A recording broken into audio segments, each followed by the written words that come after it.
show. Today is Shakespeare's Day at the Instituto México Secundario. We are going to talk about some interesting information about him. We also have some entertaining games. So stay tuned to have a nice time. We promise you will enjoy it. Let's begin! Hello friends, I'm Alexis Jimenez. In today's video, our classmate Fernando is sharing very interesting data about William Shakespeare, like where he was born, who was his wife, and other very important events. Let's see what he's got prepared for us. Hello everybody, my name is Fernando, and these are the 10 o'clock news. First of all, good morning, how are you? And this day is going to be special because we are going to talk about probably for many people, the best writer in history. That's right, I am going to talk about William Shakespeare. As many people know, William Shakespeare was one of the best writers of his time. But some of you may know the true story of William Shakespeare. In Ferro Noticias, we will tell you about it. Let's start. William Shakespeare was born on April 23 in 1564 in Stratford-upon-Avon in England. He was the son of a merchant named John Shakespeare, who also worked as an alderman in the town council, and a wealthy Catholic woman named Mary Arden. In 1582, when he was 18 years old, he met Anne Hathaway, the daughter of a local farmer, 8 years older than William, and became pregnant with their daughter Susanna, who was born in 1583. They had to marry that same year. The couple had two more children, twins, Judith and Hamed. They were born in 1585. In 1588, William moved to London with his wife with the intention of becoming an actor and a writer. Between 1590 and 1630, he wrote at least 37 plays and collaborated on several more. William Shakespeare used his surname in more than 80 different forms, ranging from Shakespeare to Shakespeare. In the few signatures that have survived of him, he never spelled his own name, William Shakespeare. His plays were performed at the court of Queen Elizabeth I and King James I. He wrote numerous of comedies. In 1610, he returned to his hometown. He had achieved his dream of making a fortune. He died in Stratford-upon-Avon in the United Kingdom on May 3 in 1616, and a curious fact is that Cervantes died in Madrid around the same time. And I say goodbye with some short commercials. Thank you. Really good work. Shakespeare's life is a really interesting topic worth knowing. Now, we're gonna go to another biography video about this celebrity. Please enjoy. Hello, my name is Pablo Alejandro, well known as Pablito, and together with my friends Aaron and Andres are going to talk about William Shakespeare. William Shakespeare was an English famous poet, playwright, and actor that was born on April 23 of 1564 in Stratford, April 8 to his death. His parents, John Shakespeare and Mary Arden, were well known in their village, so he and his 8 brothers could go to school. At the age of 18, she married Anne Hathaway, who was 26, and together they had 3 children, Susanna, Judith, and Hamed, who died at the age of 11. From 1585, when he left Stratford, to 1592, when he arrived to London, there is no evidence of what Shakespeare did in those years. So, those years of the life of Shakespeare are named the Lost Years. Nice information, Pablito. Very good. But who is this person?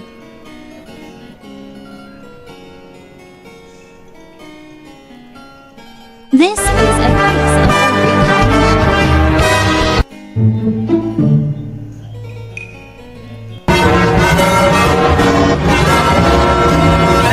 Hi, my name's Ron, and I'm going to talk about myths of William Shakespeare. Number 1. We don't really know what he looked like.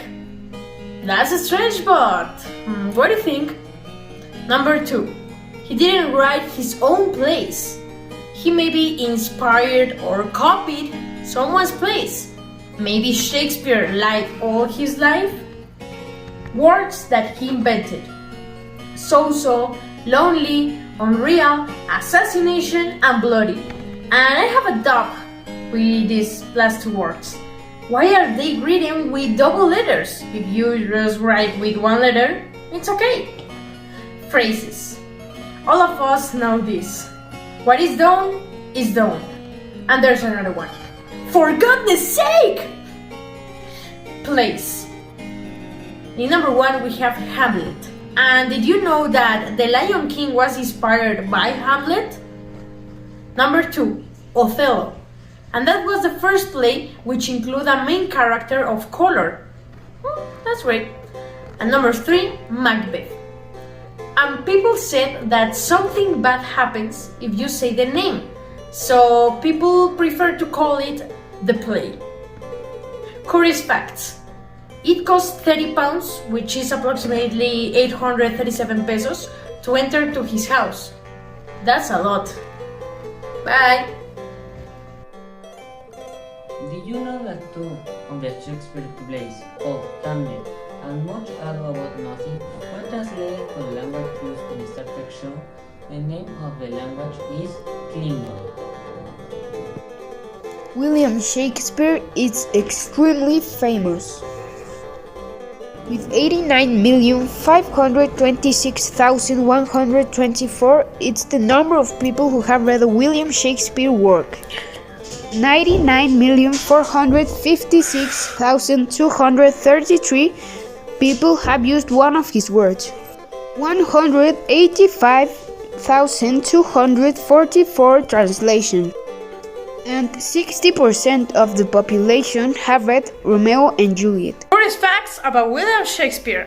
Did you know that in his will he left his wife only a bed? We all think that it's a golden bed or something like that. Well, this is a bed. Thank you for your attention for the video. I hope you enjoyed it. And you have a great day. Thank you for your attention. Hope you enjoyed this Shakespeare adventure. Ciao!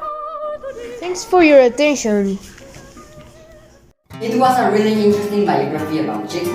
And now, tell us, Natalia, what are we going to see now? Yes, it was very interesting. Now we're going to our first game. I hope you enjoy it.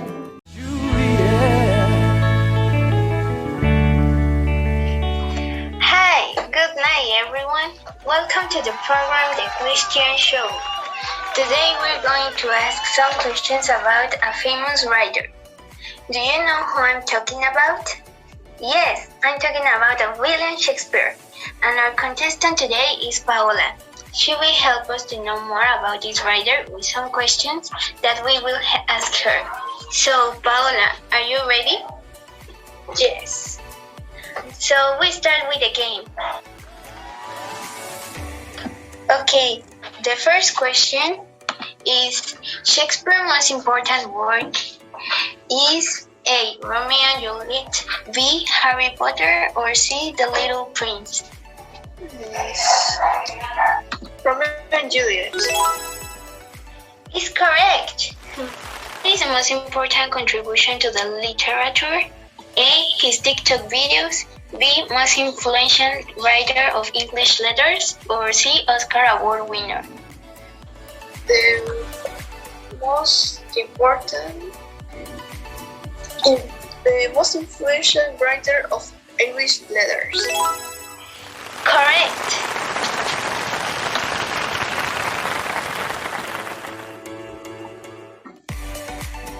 Okay, number 7. What is the characteristic of Shakespeare play? A. Musical theater, B. Theater with puppets, or C. Only men participate and they dress as women? Only men participate and they dress as women. Perfect. The answer is correct.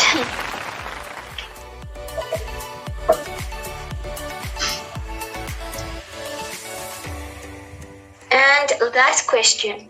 Shakespeare's wife name. A. Anne Hathaway, B. Sandra Bullock, or C. Lady Gaga? Anne Hathaway. Correct. All the answers are correct. Yes. So, thank you, Paula, with playing with us. That game was fun, but now let's talk about the words and expressions that Shakespeare left us and we currently use. Yes, it was very important talking about that. So now let's hear our partner discuss about his influence on language.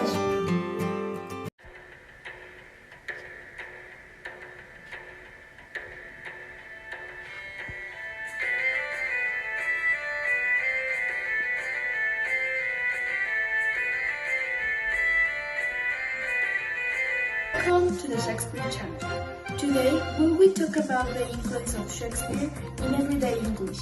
Let's go with you, Salma.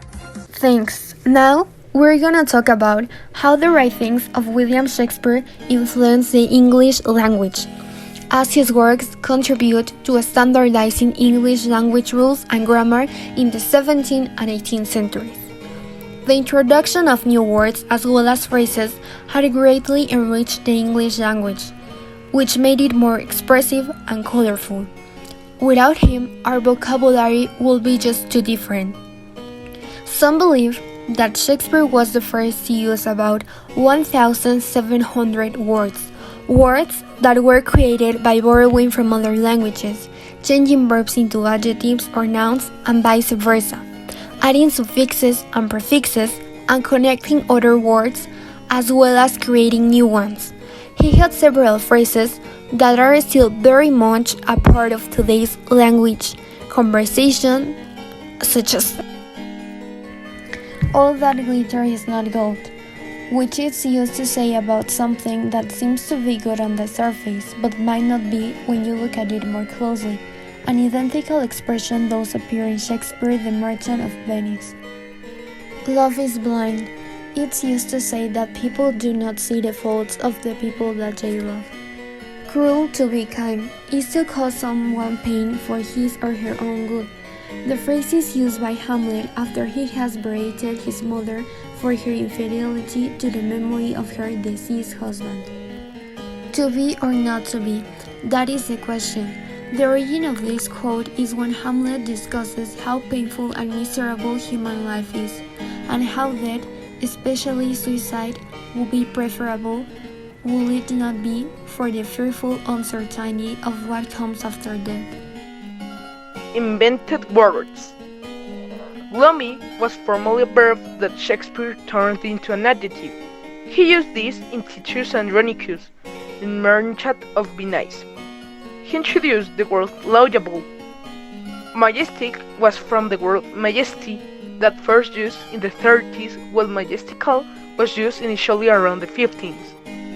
Shakespeare used the word majestic in The Tempest. In the 14th, the word alone was shortened to lone. From this word, he created the word lonely, which he used in the early 17th century tragedy. He introduced the term radiance in King Lear, which originated from radiantem. The Latin word for beaming, Fury, was a word that is found in Henry VI, Part 1, while generous, which came from the Latin word generis, or of noble birth, was first used in Hamlet. Inspiration to others. Modern writers, novelists, and dramatists are greatly influenced by Shakespeare's plays and writings.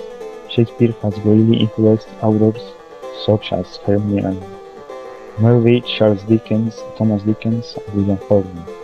Charles Dickens derived almost 25 titles from Shakespeare's work. He used many quotations of Shakespeare in his works too. The character in the novel Moby Dick by Herman Melville was developed from the influence of Hamlet by Shakespeare. Many of Melville's writings have titles derived from Shakespeare's work as well. Most modern-day movies make derive ideas and plots from Shakespeare's writings and reshape them into new scripts. Movies like She is the Star and West Side Story were based on 12 Nights and Romeo and Juliet. The well-known Aurochs was the main source of the creation of one of the most famous Disney movies. The movie is called The Lion King, and its content is basically the same as Shakespeare's Hamlet.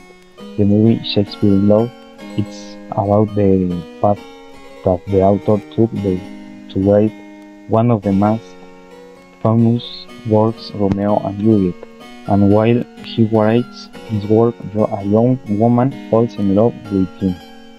That could be all for my part. Here say goodbye and hold well. See you in the next program. See you. Thank you. Now we want to talk about two idiomatic expressions that we use in our ordinary life, and maybe you didn't know that were written by William Shakespeare. All that glitters isn't gold. It means that things are not as good as they appear to be. Her boyfriend broke her heart, and she learned that all that glitters is not gold.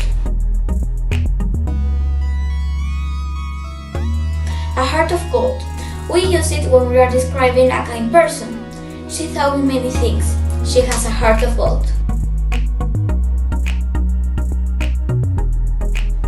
It's all Greek to me. It could be very common in the English language. We use that idiomatic expression when something isn't clear or when we don't understand something.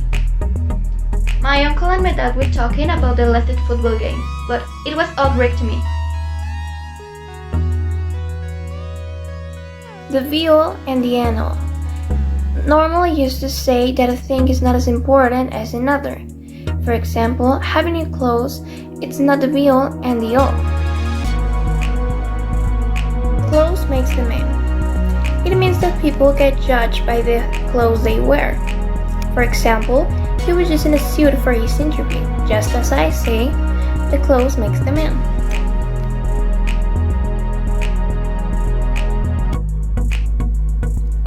In my heart of hearts, we use that expression to say that you are sure about something. For example, in your heart of hearts, do you really want to be with him?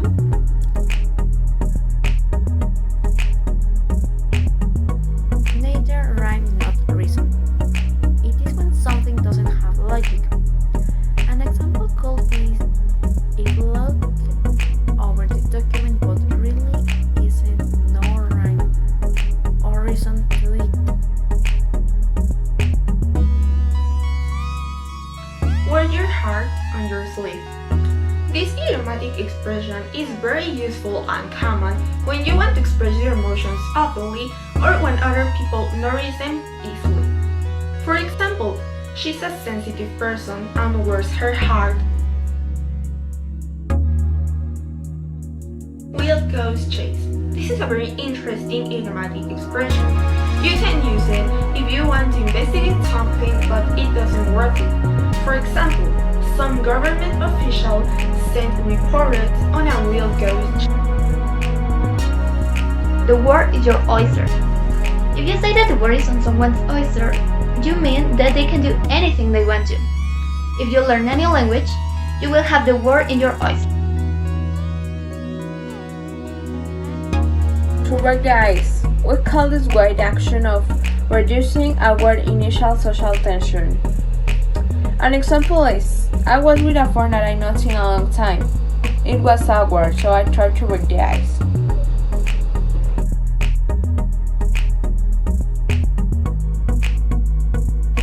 What's done is done. It's when you cannot change what has happened in the past. An example is, I made a mistake in my work, but I can't repeat it. So what's done is done. Now we return with Joffer. Those were some of the idiomatic expressions Shakespeare wrote in his life, and now we can use them to improve the way we speak. And tell me, have you heard some of them in your house or in another place?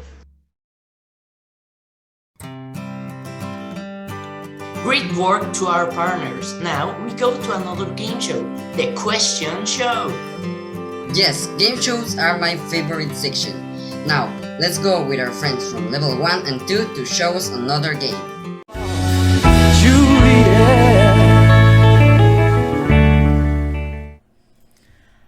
William Shakespeare Jeopardy.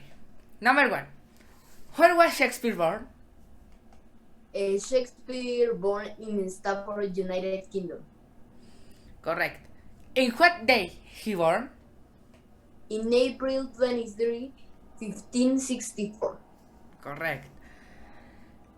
What is the most popular work of Shakespeare? Romeo and Juliet.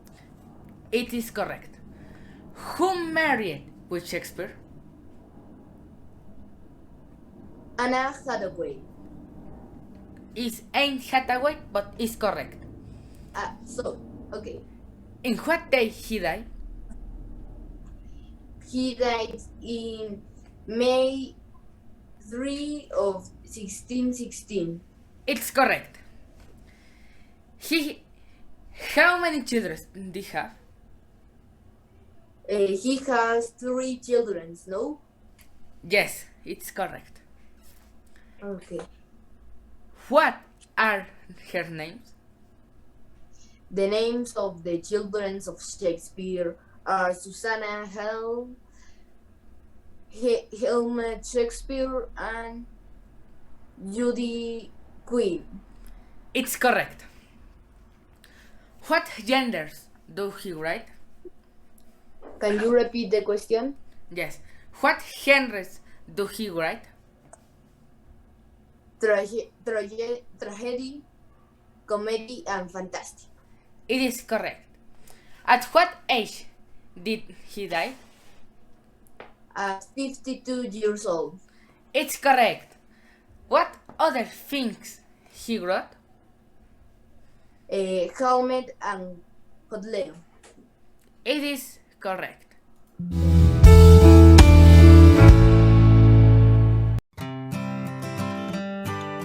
Oh man, how much I like games. Anyway, now we go to an informative section about Shakespeare's plays.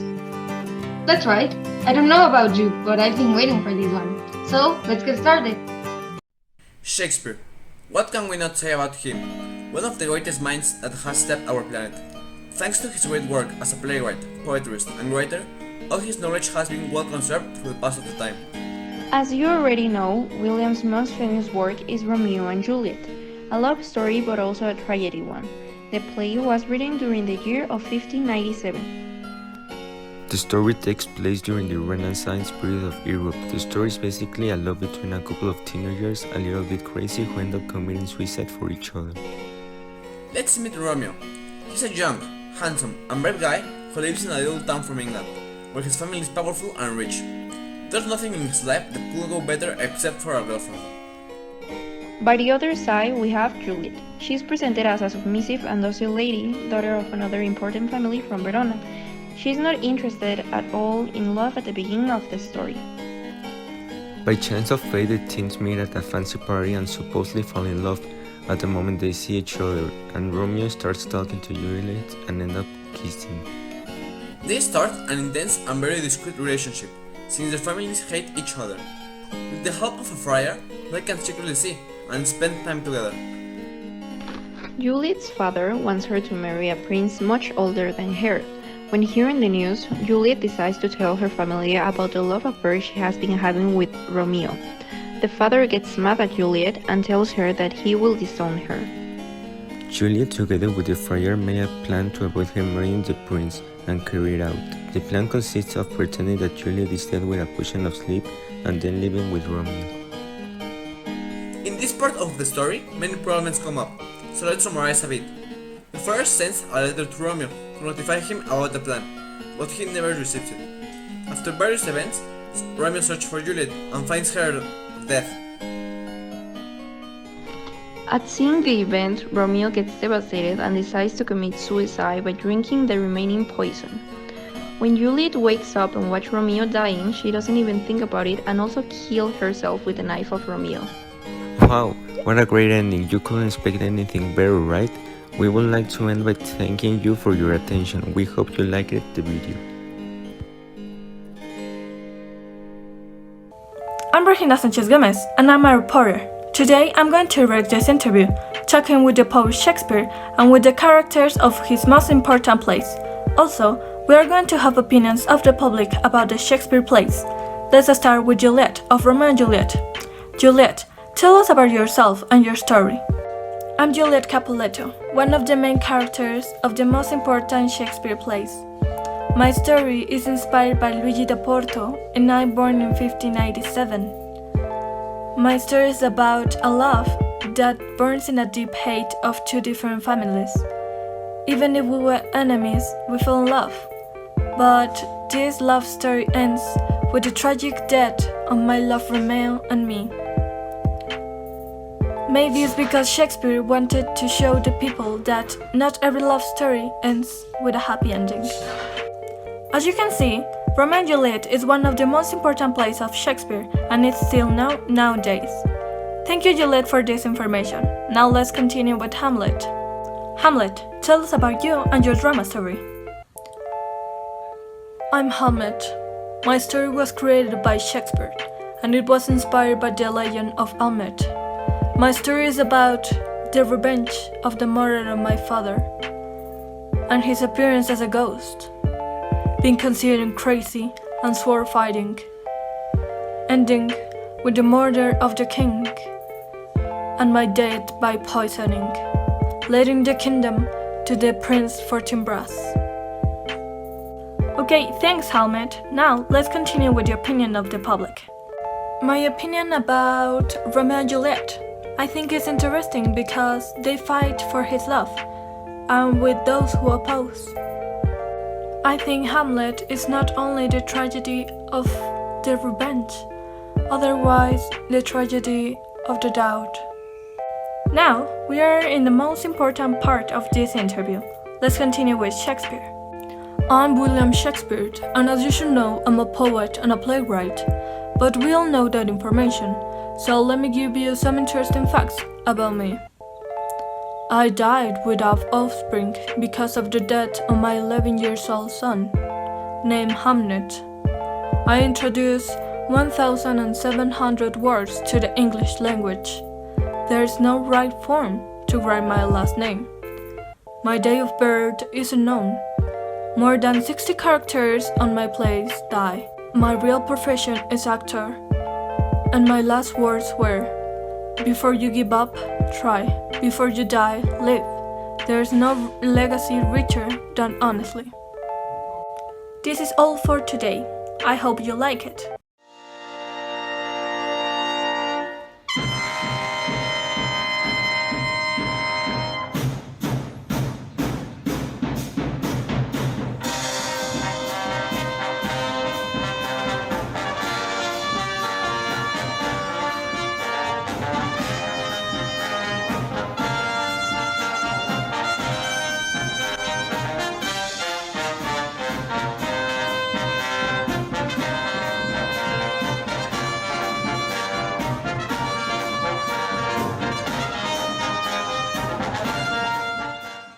William Shakespeare is considered the greatest playwright that ever lived, and his play Hamlet is the most famous of all time. Hamlet, published in 1603, is Shakespeare's longest play. The 1966 film version lasts 4 hours because it is the complete work. Among the different adaptations is the Disney movie The Lion King. When Shakespeare wrote this play, it is believed that he drew from two literary sources, a 13th century Nordic legend called Hamlet, and a 16th century Elizabethan play called Or Hamlet. And now, let's see a summary of this play. The story takes place in Elsinore, Denmark, in the Middle Ages. King Hamlet, married to Gertrude, has just died. His brother Claudius ascends the throne and marries the widow. The son of the former king and Gertrude, also called Hamlet, does not accept his mother's hasty marriage. The ghost of his father appears to Prince Hamlet and reveals, "My brother Claudius killed me by putting poison in my ear while I was asleep." The father wants Hamlet to take revenge by killing Claudius. Hamlet begins to act strange so that everyone believes that he has gone mad. That way no one will suspect that he wants to kill his uncle, the new king. Prince Hamlet has a girlfriend named Ophelia, daughter of Polonius, who is King Claudius' maid advisor. Polonius, who had ordered Ophelia to leave the prince, believes that Hamlet is acting crazy because he has lost her love. Hamlet is not sure if he really saw his father's ghost and if he should kill Claudius. In this part of the story is when he says the famous phrase, "To be or not to be?" To be or not to be? He asks himself if everything ends when a person dies or if there is something beyond. Does the suffering end or does it continue to suffer? He doesn't know if it is more honorable to commit suicide than to become the murderer of his uncle. Hamlet needs to check what his father Ghost told him. An idea arises in his mind. He will ask a theater company to put on a play in which a king is poisoned with a liquid put in his ear. If Claudius gets nervous when he sees the play, then Hamlet will decide to kill him. The play is carried out and Claudius leaves the hall noticeably upset. Hamlet gets furious. He later asks Gertrude if she's an accomplice of Claudius. While arguing with her, he realizes that someone is hiding behind a curtain. He thinks it is his uncle Claudius and runs him through with a sword. However, the one he kills is Polonius. Claudius then decides to kill Hamlet and sends him to England, where they will take his life. Ophelia goes crazy and throws herself into a river. Laertes, who was away from Elsinore and is Ophelia's brother, believes that Claudius kills Polonius. He returns to take revenge, but Claudius tells him that the murderer is Hamlet. Hamlet's ship is attacked by pirates and he returns to Elsinore. Upon arrival, he discovers that there is a funeral. It is Ophelia's! Claudius suggests to Laertes a plan to kill Hamlet. Laertes will tell Hamlet that he will forgive him if he agrees to a sporting duel. But Laertes will use a sword smeared with poison, and Claudius will also put poison in a cup of wine. The duel takes place. In the event, Gertrude accidentally drinks from the cup. Laertes wounds Hamlet with a poisoned sword. Hamlet also wounds Laertes with the same sword. Before dying, Laertes confesses to Hamlet that Claudius planned everything. Hamlet wounds Claudius with a poisoned sword and makes him drink from the cup, all for die. As you can see, Hamlet's play handles several human aspects: betrayal, corruption, immorality, real and fake madness, loyalty, greed, etc. And although this work is a tragedy, where revenge seems to be the central idea, the outstanding theme is the indecision to live or die. This is especially noticeable in the text that begins with the phrase, to be or not to be. To be or not to be means to exist or not to exist. That's why Hamlet asks himself several questions. Does anything better come after death? Do we endure suffering because we don't know if everything ends when we die? Why exist if you suffer? Do I stop being me after I die, or do I still exist in some way? If that doesn't end everything, is there any point in killing Uncle Claudius? The dilemma of what's the meaning of living is found throughout the work.